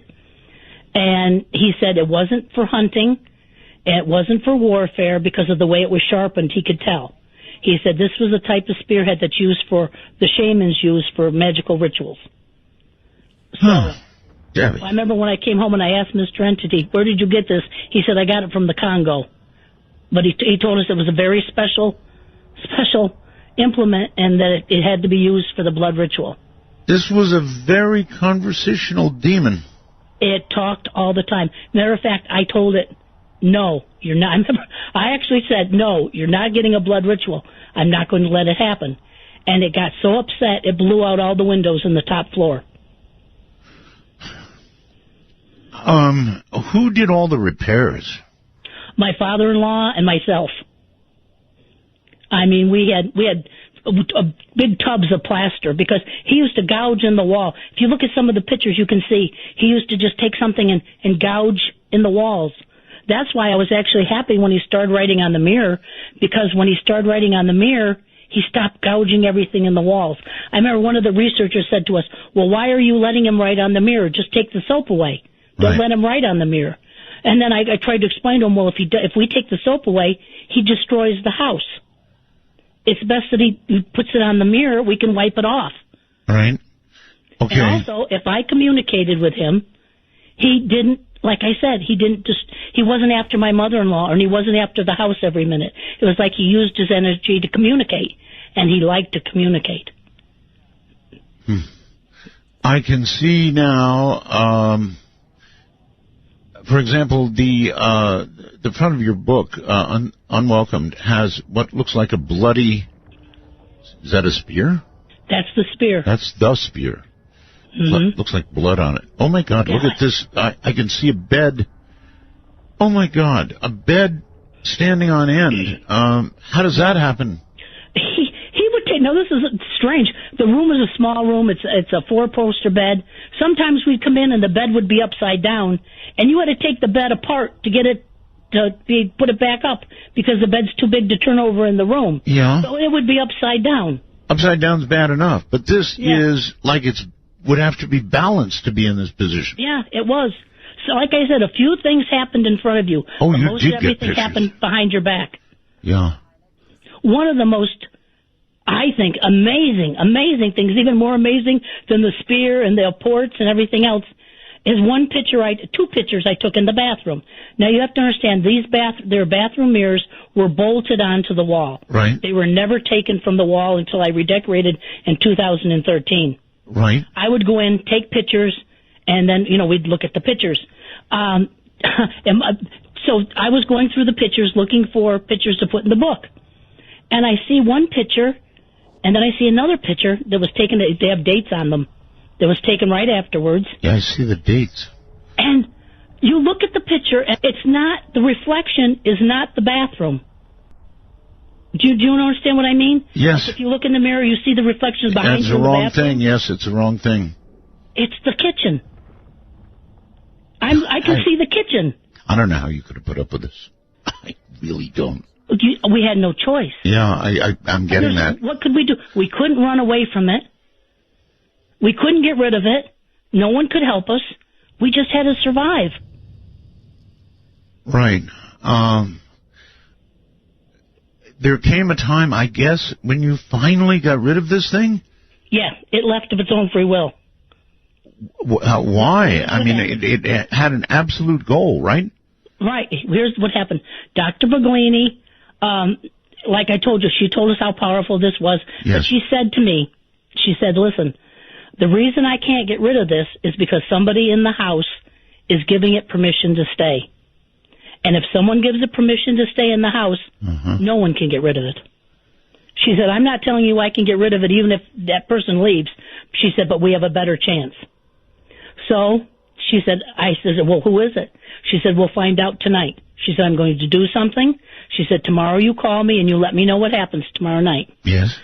Okay, during the middle of the night, I think it was like 3:30 or so, my father-in-law jumps up in bed and he starts coughing like he can't breathe. Right. Just coughing and coughing. Right. And shaking. And we thought we were going to have to call the ambulance because he wouldn't stop. Then, just like it started, he laid back down and went right back to sleep, like nothing happened. So the next day I told Dr. Paglini what happened, and she said, he's the one that's giving it permission to stay in the house. And I found out the entity actually wrote to me and explained to me that my father-in-law was not a very nice man. Not a nice man at all. And he had got to the point he was sick of my mother-in-law.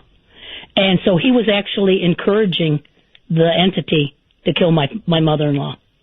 So when the entity explained this to me, then not only did I have to protect her from the entity, but I had to protect her from her husband. And she was one of these old-world Italian ladies. We would say to her, Ma, you got to get rid of him. He's got to go, or we can't get rid of the entity. Oh, no, it's not him. It's not him. We even sent him to a psychiatrist, everything, to try to find out if the hostility he had towards my mother-in-law.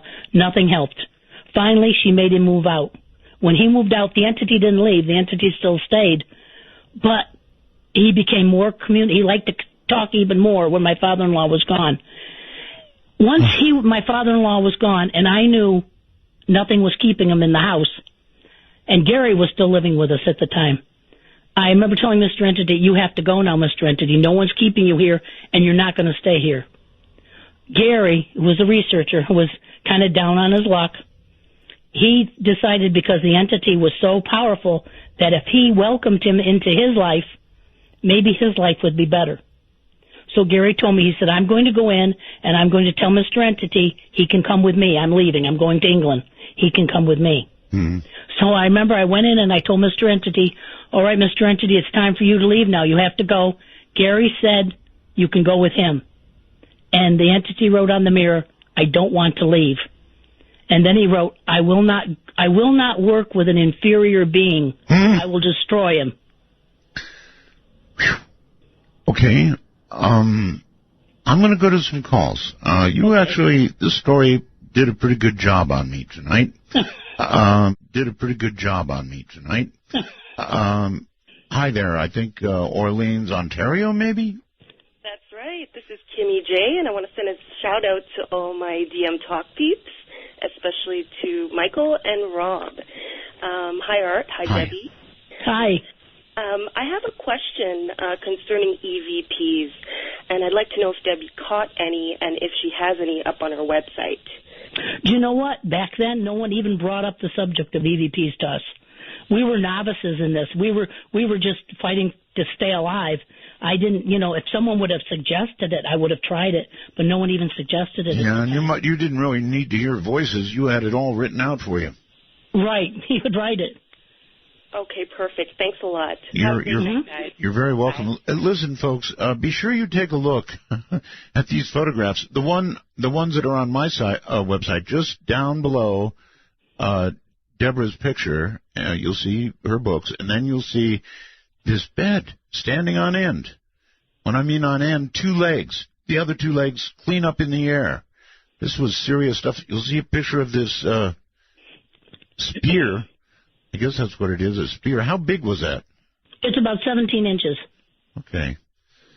And it looks like it's made for ritual sacrifice of some kind. Oh, right. That's the entity told me what this spear is possible. It has the capability to do, and I won't even talk about it. I mean, I just keep it put away so it can't hurt anybody, because if the entity gets it again, I'm afraid he'll hurt somebody with it.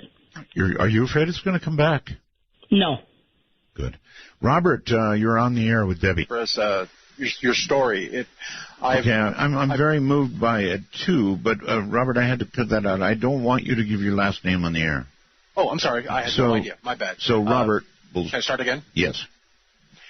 Hello. I just wanted to say, Deborah's story, you've moved me, and we have a research group here, and we have gone through something very similar.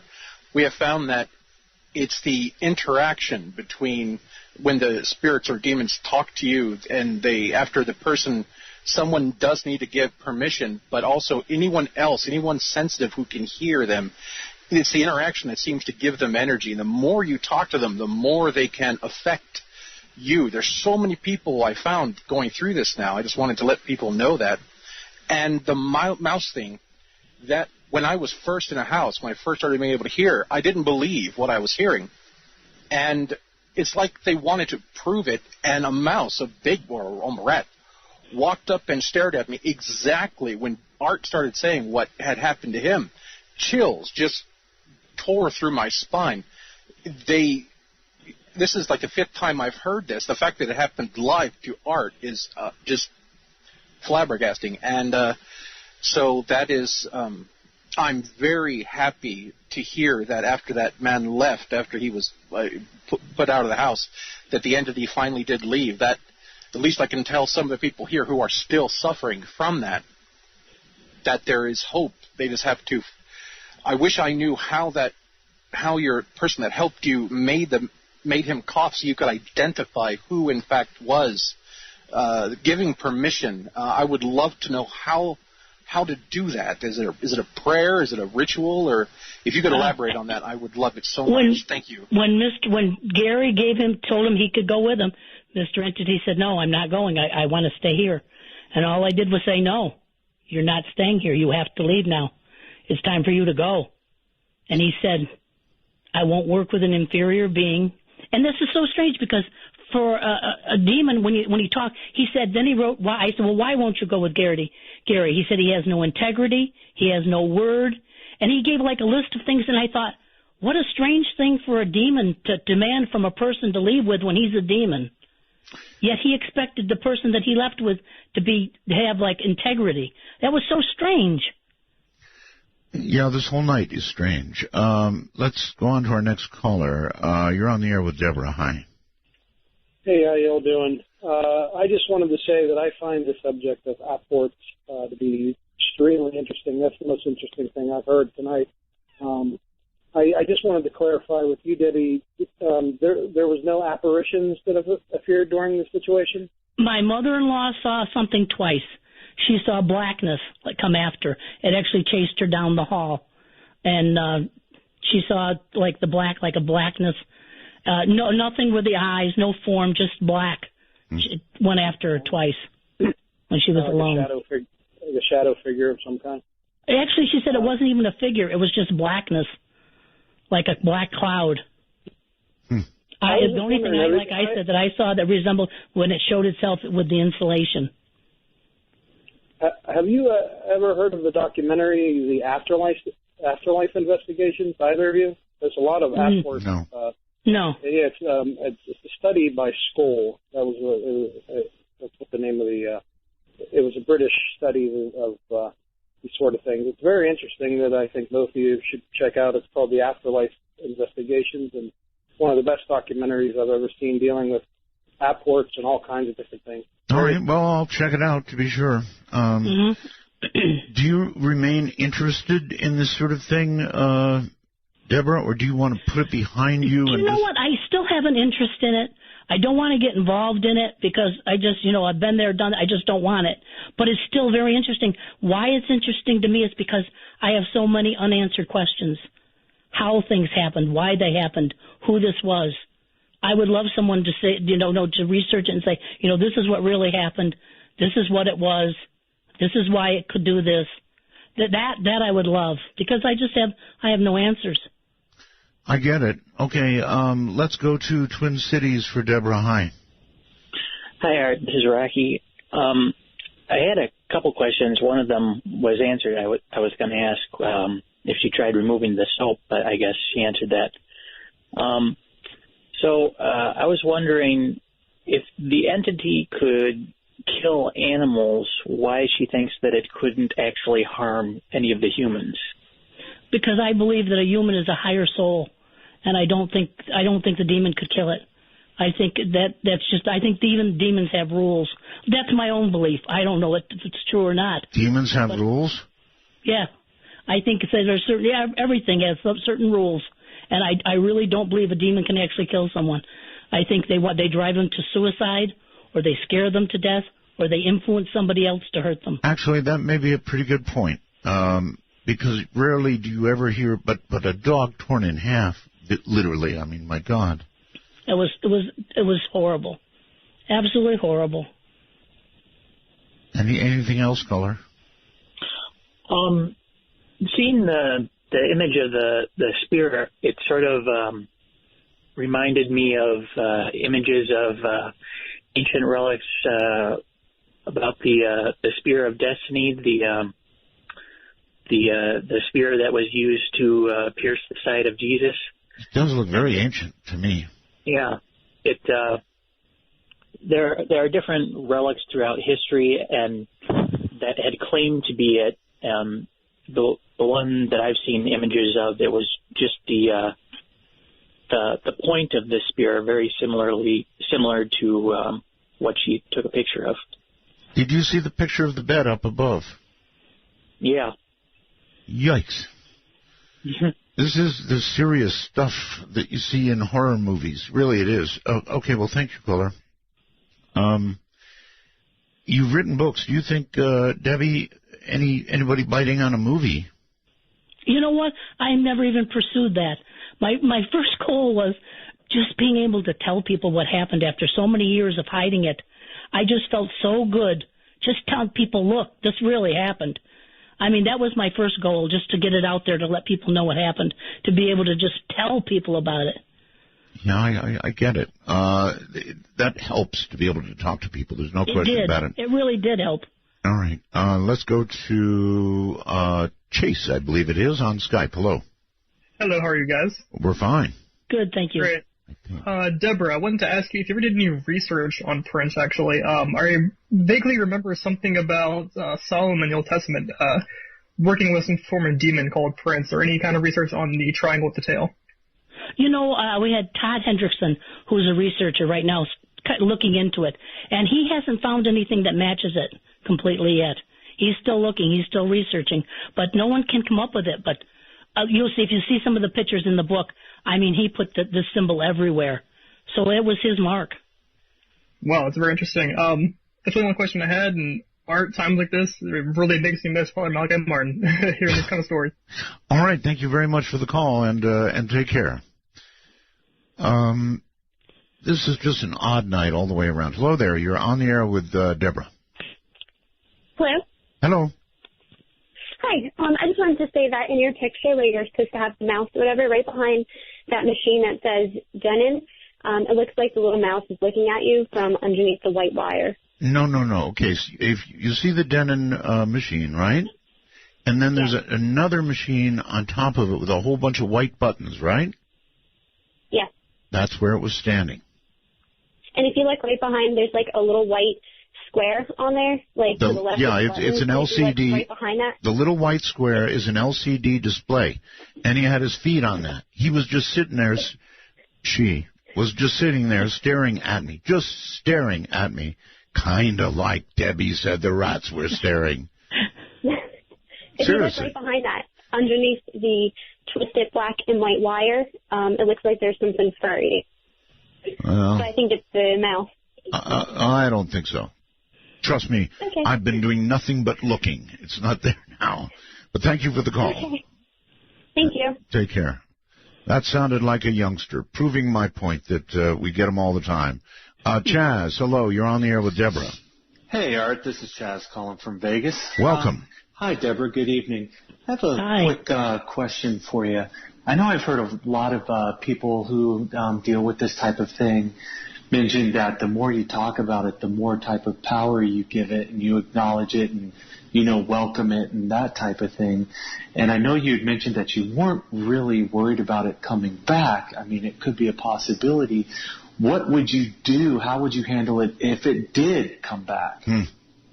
I truly believe with my whole soul, it can't come back here. It won't come back, and it can't come back here. It's gone from here. It's still out there somewhere, tormenting someone, but it's not going to be me or my family. Oh, well, let's hope it's not out there. Let's hope it's gone for good. Did you, caller, get to see the photographs? I did. The one with the mirror and the writing on the mirror? Yeah. It looked like a flash from a camera, so that was kind of hard to see, and she had mentioned it was like the reflection of the kitchen. Yes. And not the bed or the bathroom. No, I think she's talking about another picture, perhaps. Are you? Yes, there's a different picture. There's one that if you had the book, it's on nearly the last page. It's a really good picture, and it shows the kitchen. Okay. And it's like, how can this be? It's being taken in the bathroom. Wow. Well, the one of the bed was, that was pretty wicked, man. Yeah, that's kind of like out of any horror movie you could name. All right, Chaz, thank you very much, and take care. Let's go to, how about Benton, Arkansas on the phone? Hello. Hi, this is Joseph. This is a first-time caller. How you doing, Art? Very well, Joseph. Thank you for calling. Great to have you. Well, yeah, it's great to be on the show, man. I really like it. I was going to ask Debbie, though, did you ever have anybody like a ceremonial magician, anybody that did things like that drew pentagrams or anything? Yes, we had. Did that work at all? Nothing worked. Matter of fact, Mr. Entity would make fun of them when they left. Or if they left anything around, like some witches would come and they'd leave candles, you turn around and Mr. Entity would take the candles and throw them in the swimming pool. We had all kinds of religious objects and candles in the bottom of the pool. Okay. Well, I was just wondering that because I've actually seen that work before. And I don't know if you're familiar with Robert Monroe or the Monroe Institute. I am. No. Sometimes it's hard to tell if this is just an astral being that's stuck and angry, or is it really a demonic, deep part of our consciousness, like an evil part of us all? Because really, the spirit world is a part of every one of us. So that's just my belief anyway. So maybe... You know what, I can tell you honestly? I don't know really what it was. I just know it was very evil, and it was a very destructive thing. Scary enough not to think about it, huh? Yeah, it is. I just let it go. I must say, Thanks a lot, Art. You bet, sir. You held up so well, Debbie. I mean, so really well. I'm amazed. I would not have held up that well. I guarantee you. In fact, this stupid little mouse just has me going now. And so if I were to see something like the picture you have up there of the bed up on end, impossible, absolutely impossible, I'd run. I would run, and I wouldn't stop running until I thought I was far away from whatever was happening. But you didn't have that option. I don't know. It was running right with us. Yeah, exactly. So you had no options left. All right, hold it where you are. Everybody, all those lines are full. We have a Skype availability always, so you can try that. In North America, we're MITD 51. That's MITD 51. Outside the country, outside North America, MITD 55. And, of course, our national number, when we get some free lines, 952-225-5278. And we'll give you the first-time caller line when I come back.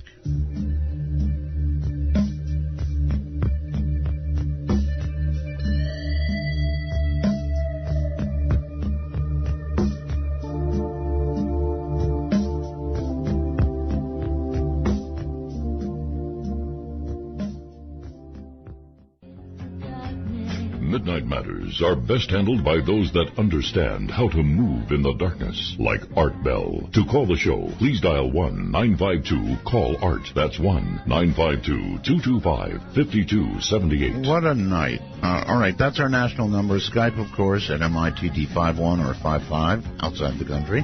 And our first-time caller line. I always forget to give that out. It's area code 775-285-5800. That's area code 775-285-5800. If you have never called the program before. Deborah Moffitt is on here with about the best horror story I guess I've ever heard, including photographs, which you can see on artbell.com, and you can make your way over to her site and see many more. It was a 6-year odyssey of sheer terror with knives and spears and dogs ripped in half and, oh, you name it, it happened. Let's go to Matt on Skype. You're on the air. Hey, good morning, Aaron. Good morning. Matt from New Orleans. New Orleans. Yes, hey, sir. I should add, we are, by the way, we're working real hard on WWL in New Orleans. Yes, I read that, and that's going to be unbelievable. That's going to be great. Big monster WWL. You can hear it all the way into North Louisiana. So I've heard, yes. Great entertaining show tonight. I just had a couple real quick questions, Deborah.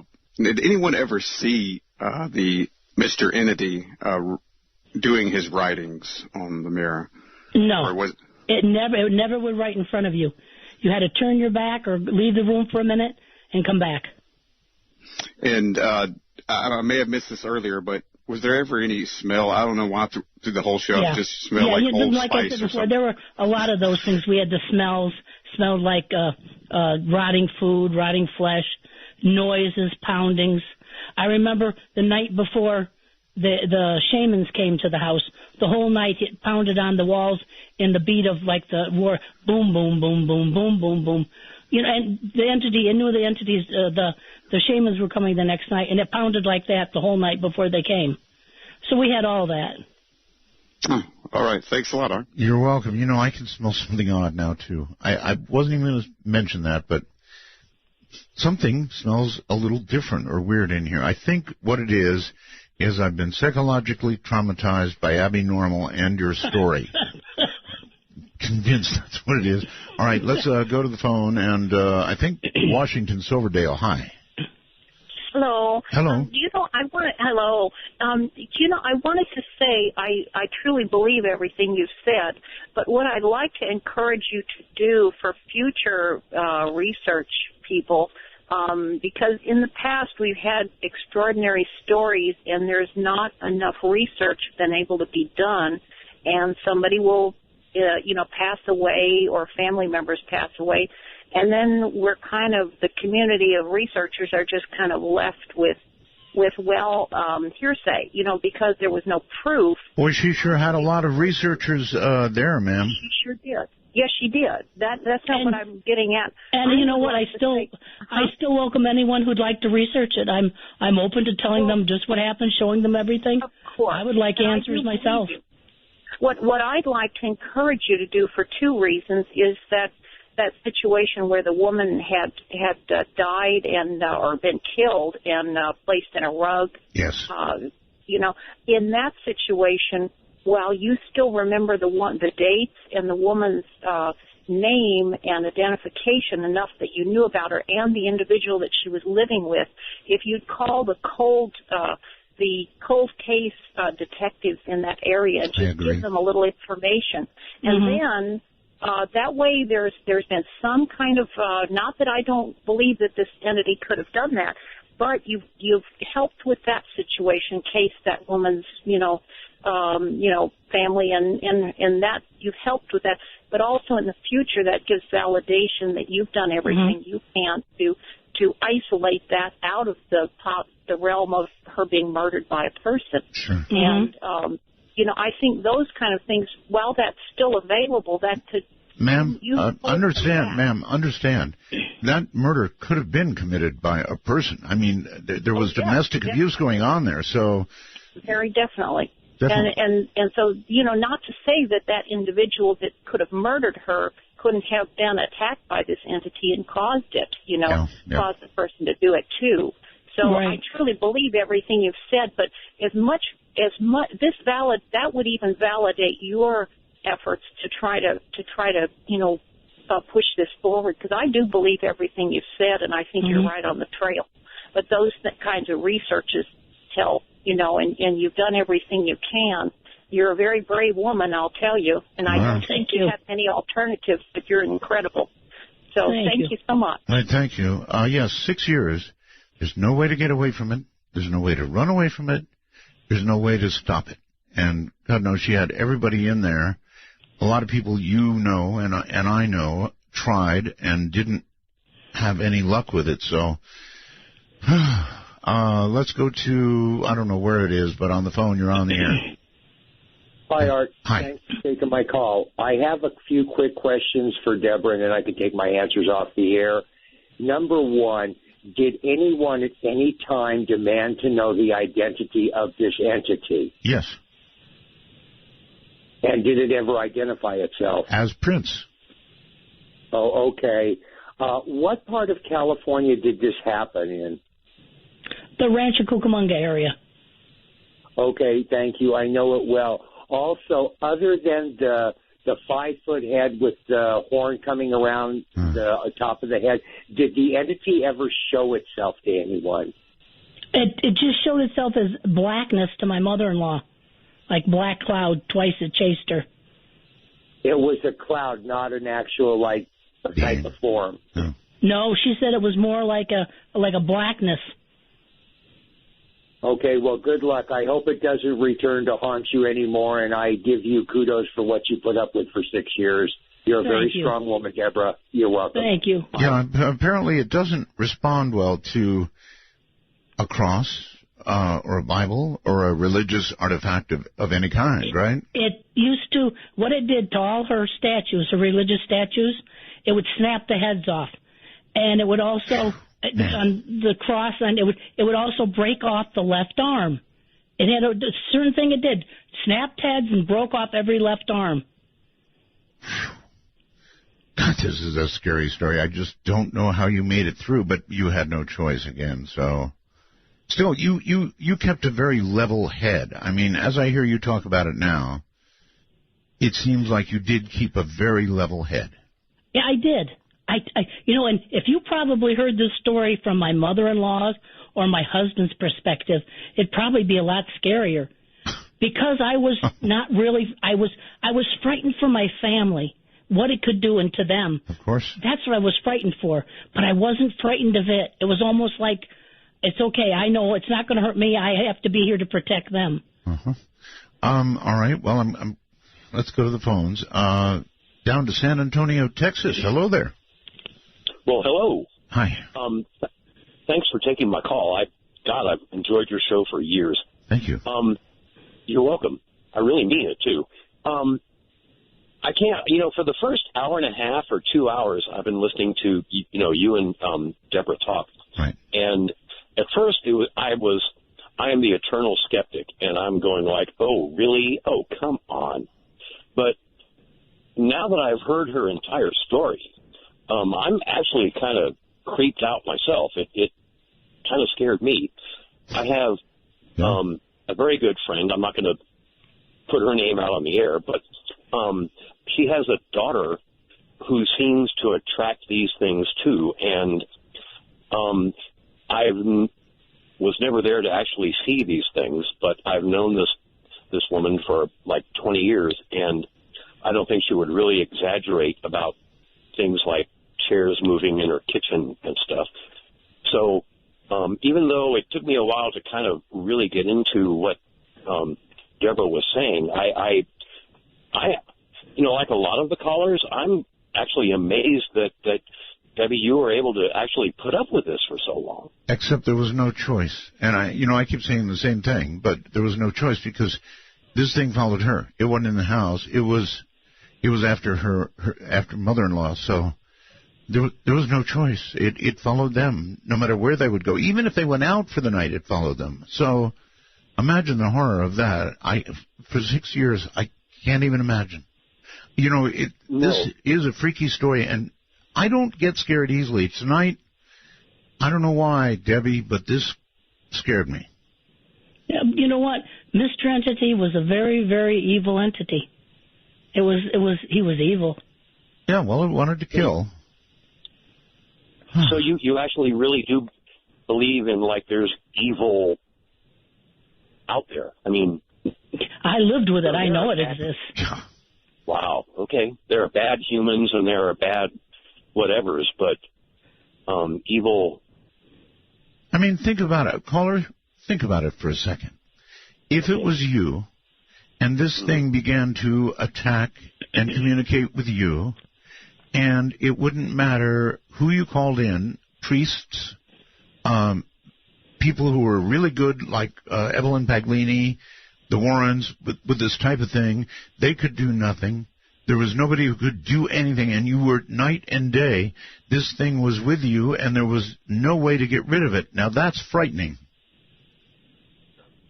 Well, I do a lot of reading, and I'm not overly religious, but what I have learned is that if you're really in that much of a bad situation, I don't think there really is much that a human being can do about it.